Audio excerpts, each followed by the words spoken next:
Hello दोस्तों, संस्कार coaching academy YouTube channel पे आप सभी का हार्दिक स्वागत व हार्दिक अभिनंदन। जैसे कि आपको पता है, अपना मिशन 2021-22 इसी क्रम में बात करें तो संस्कार कोचिंग एकेडमी सुजानगढ़ है, उन्होंने बहुत ही ज़बरदस्त पहल कर रखी है। तो उसी क्रम में अपन कक्षा 10th के जो NCERT RBSE ने जो पाठ्यक्रम लागू किए हैं उसी के आधार पर ज़बरदस्त नोट्स आपके साथ साझा करने वाले हैं और उसी क्रम में ज़बरदस्त पूरा कोर्स हम करवाएं। बात करें तो प्राकृतिक संसाधन एवं प्रबंधन जो आपके पाठ नंबर 16 है, वो 3 नंबर का पाठ है जो इस बार बोर्ड एग्जाम में पूछा जाएगा।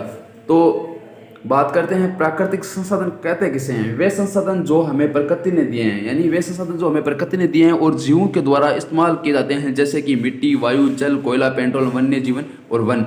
ये क्या अपने प्राकृतिक संसाधन। अब प्राकृतिक संसाधन होते कितने प्रकार के हैं? तो प्राकृतिक संसाधन जाहिर सी बात है 2 प्रकार के होते हैं, एक समाप्य संसाधन, एक है असमाप्य संसाधन।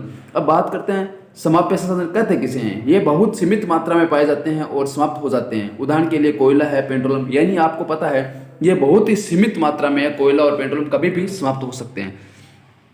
अब असमाप्य संसाधन किसे कहते हैं, यानी वही उल्टा है इसका। ये असीमित मात्रा में पाया जाता है, यानी इसकी मात्रा है वो सीमित नहीं है, कभी भी समाप्त होने की गुंजाइश नहीं है। यानी बात करें वायु है तो आप सबको पता है वायु कभी भी समाप्त नहीं हो सकती। अगर वायु समाप्त होगी तो अपन भी समाप्त हो सकते हैं। आगे बात करें साथियों, प्रदूषण किसे कहते हैं। प्राकृतिक संसाधनों को दूषित होना ही प्रदूषण कहलाता है, यानी जो प्रकृति के जितने भी संसाधन है वो दूषित होते हैं, उसे क्या कहते हैं, प्रदूषण कहते हैं। अब आप आगे जानोगे प्रदूषण के प्रकार कितने होते हैं। तो बात करते हैं प्रदूषण के प्रकार होते हैं जल प्रदूषण, मृदा प्रदूषण, वायु प्रदूषण और भी।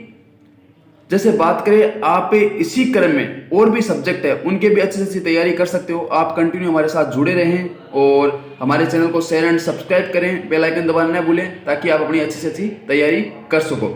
और सभी साथियों को अपने व्हाट्सएप ग्रुप से जरूर जोड़ना ताकि वो भी अच्छी से अच्छी तैयारी कर सके। अब बात करें पर्यावरण समस्या क्या है। पर्यावरण समस्या एक वैश्विक समस्या तथा इसके समाधान अथवा परिवर्तन में हम अपने आपको ऐसा ही पाते हैं। इनके लिए अनेक अंतर्राष्ट्रीय कानून विनिमय है। हमारे देश में पर्यावरण संरक्षण हेतु अनेक कानून बनाए गए और अनेक राष्ट्रीय और अंतर्राष्ट्रीय संगठन में पर्यावरण संरक्षण हेतु कार्य किए गए। यानी अनेक प्रकार से हमारे जो देश में पर्यावरण समस्या संबंधित अनेक कानून बनाए गए, अनेक संरक्षण किए गए, अनेक राष्ट्रीय और अंतर्राष्ट्रीय स्तर पर भी प्रयास किया गया। अब आगे बात करें साथियों प्राकृतिक संसाधन के प्रबंधन, यानी प्राकृतिक संसाधन को बचाए रखने के लिए अनेक प्रबंधन की आवश्यकता है। यानी अपन किसी भी चीज को बचाए रखते हैं तो उसके लिए मैनेजमेंट की बहुत अच्छी आवश्यकता होती है आपको, और आप अच्छा मैनेजमेंट करोगे तब भी उसका प्रबंधन कर पाओगे ताकि यह अगली कई पीढ़ियों तक उपलब्ध हो। यानी आने वाली जो अपनी पीढ़ियां यानी कोई भी आने वाली पीढ़ियां उनके लिए उपलब्ध रह सके। और पर्यावरण को बचाने के लिए राष्ट्रीय और अंतर्राष्ट्रीय अधिनियम भी बनाए गए हैं, आप सबको पता है। अब बात करें प्राकृतिक संसाधन प्रबंधन की आवश्यकता क्या है। प्राकृतिक संसाधन को सुदृढ़ विकास के लिए, विविधता को बचाने के लिए, पारिस्थितिक तंत्र को बचाने के लिए, प्राकृतिक संसाधन को दूषित होने से बचाने के लिए, संसाधन को समाज के सभी वर्गों में उचित विवरण और शोषण से बचाने के लिए, यानी प्राकृतिक संसाधनों को प्रबंधन की आवश्यकता के लिए 5 महत्वपूर्ण बिंदु है, उनको आपको पढ़ना है। संसाधन के दोहन का अर्थ क्या होता है। जब हम संसाधनों के अंधाधुंध उपयोग करते हैं, यानी कोई भी चीज है उसका अपन अंधाधुंध उपयोग करते हैं, तब वह तीव्रता से प्रकृति से उनका ह्रास होने लगता है। इससे हमें पर्यावरण की क्षति पहुंचाती है। जब हम खुदाई से प्राप्त धातु निष्कासन करते हैं तो साथ ही साथ अपशिष्ट भी प्राप्त होता है जिनका निपटान नहीं कर पाए। पर्यावरण सुदूषित करता है जिसके कारण बहुत सी प्राकृतिक आपदाएं आती रहती है। यह संसाधन हमारे ही नहीं आपूर्ति अगली कई पीढ़ियों के लिए भी है। जैसे बात करें गंगा कार्य परियोजना, यह कार्य योजना करोड़ों रुपयों की प्रोजेक्ट है। यानी गंगा कार्य प्रोजेक्ट है वो 1 करोड़ रुपया का प्रोजेक्ट है। इसे सन 1985 में गंगा स्तर सुधारने के लिए लागू किया गया था या बनाया गया था। यानी गंगा कार्य परियोजना है वो गंगा स्तर है उसको सुधारने के लिए किया गया था। अब देखते हैं जल की गुणवत्ता को प्रदूषण मापने हेतु कुछ कारण। यानी आपको पता है जल का पीएच मान 7 होना चाहिए। जल के पीएच का आसानी से सर्वसूचक की मदद से मापा जा सकता है। जल में कोलिफॉर्म नामक जीवाणु है जो मानव की आंत में पाया जाता है। उपस्थित जल का सुदूषित होना दिखाता है। और आगे देखो पर्यावरण को बचाने के लिए 5 प्रकार है। एक तो इनकार करना, एक कम उपयोग करना, यानी उपयोग न आने वाली वस्तुओं को न करना। यानी कोई भी अपन काम में ले रहे किसी वस्तु को वो हमारे काम के नहीं है तो उसको कहते हैं कि भाई नहीं। उदाहरण के लिए सामान खरीदते समय प्लास्टिक थैले में मना करना, यानी सवे के थैले में सामान लेना। कई बार क्या अपने को सामान की आवश्यकता होती है लेकिन अपन मना कर देते हैं तो वह अपन उसको बोलते हैं कि भाई मेरे खुद के थैले में दो। आगे बात करें तो कम उपयोग, वस्तु का कम उपयोग करना, उदाहरण के लिए आवश्यक न होने पे पंखे और बल्ब स्विच को बंद करना, और टपकते नल को ठीक करना, और भोजन को न फेंकना। यानी अपन कई बार क्या अपने को पानी की आवश्यकता नहीं तो टपकता नल है उसको अपन ठीक करते हैं। आगे देखो इसी क्रम में कई क्वेश्चन और भी है, वो अपन फटाफट से देखते रहेंगे। आप सभी विद्यार्थियों से निवेदन है कि ज्वाइन करें संस्कार कोचिंग अकेडमी सुजानगढ़, और आपको कॉन्टैक्ट नंबर दिखाई दिए हैं पीडीएफ में 858-31-225, वहां से आप जुड़ सकते हो। और संस्कार कोचिंग अकेडमी निरंतर आपकी अच्छी सेवाओं में हाजिर है और आप सबके साथ बनी हुई है। पुनः उपयोग, फेंकने के बदले वस्तुओं का पुनः उपयोग करना। उदाहरण के लिए कोई भी वस्तु से फेंकते हैं उसके बदले अपन को क्या उसी वस्तु का पुनः उपयोग करना। उदाहरण के लिए जैसे पानी से फल और सब्जी धोएं और उसे पौधे में डाल देना चाहिए। यानी कोई भी फल और सब्जी अपन धोते हैं उससे अपन क्या जो पानी बचता है उसे पौधे में डाल देना चाहिए। कपड़े धोने के बाद जो पानी बचता है उसे क्या अपने को फर्श साफ कर लेना चाहिए। पुनः प्रयोजन, वस्तु को पुनः किसी अन्य कार्य के लिए उपयोग करना। उदाहरण के लिए टूटे हुए चीनी मिट्टी के बर्तनों में पौधे लगाना, या गमले के रूप में अपन प्रयोग कर सकते हैं। पुनःचक्रित हो जाने वाली वस्तुओं को अलग करना। पुनःचक्रित का मतलब कोई भी वस्तु उसका अलग करके अपन उपयोग कर सकते हैं। उदाहरण के लिए प्लास्टिक, कांच, धातु आदि की कबाड़ी वाली को जैसे वो अलग अलग करके उसका उपयोग करता है। पुनः इस्तेमाल उपयोग पुनःचक्रण के बेहतर है क्योंकि इसमें ऊर्जा की बचत होती है। पुनःचक्रण में क्या है, इसमें क्या होती है, ऊर्जा की बचत होती है।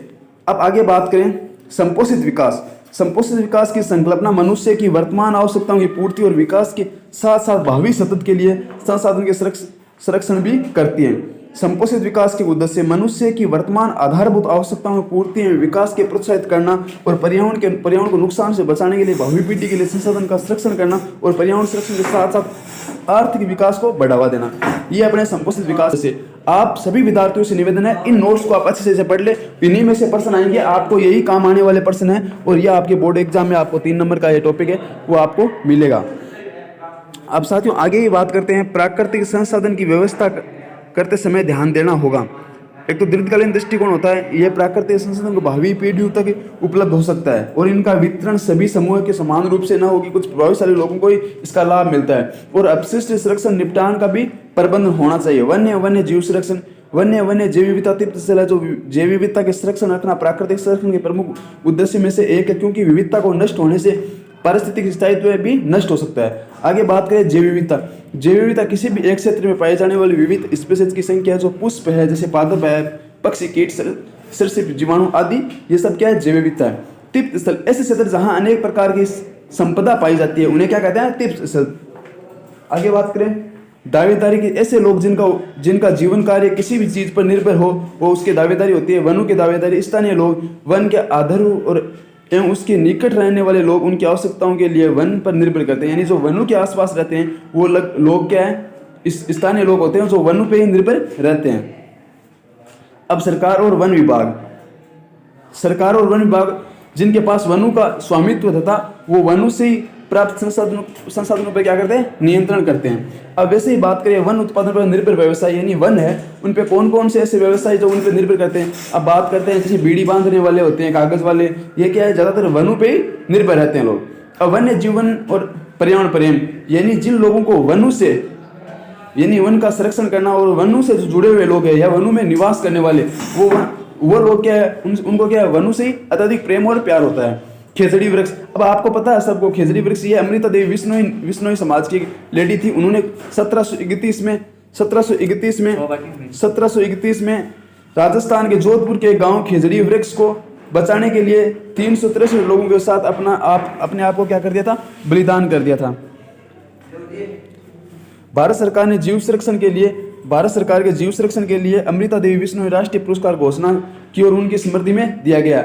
आगे बात करें चिपको आंदोलन, ये जितने भी प्रश्न है यही आएंगे बोर्ड एग्जाम में, सभी साथियों से निवेदन है इनको अच्छे से देख ले।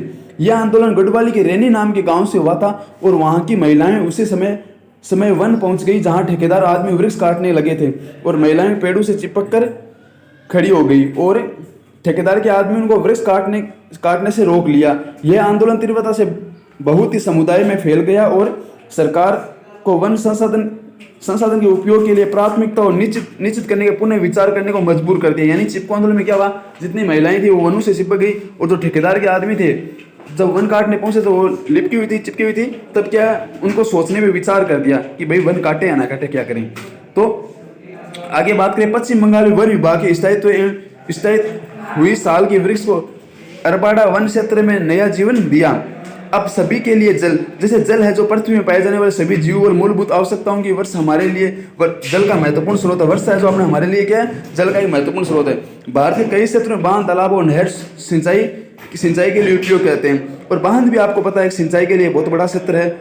अब ये बांध वाले जितने भी महत्वपूर्ण बातें हैं आप नोट करना, इनके लाभ क्या होते हैं। बांध क्या है, बांध है जो जल संग्रहण की काफी मात्रा में किया जाता है। बांध में बहुत सा जल संग्रहण किया जा सकता है, जिसका उपयोग सिंचाई में नहीं बल्कि विद्युत उत्पादन क्षेत्र में किया जाता है, और कई बड़ी नदियों में जल प्रवाह को नियंत्रित करने के लिए बांध का उपयोग होता है। यानी जो बड़ी बड़ी नदियां हैं उनमें जो जल का स्तर है उसको नियंत्रित करने के लिए बांध का उपयोग किया जाता है।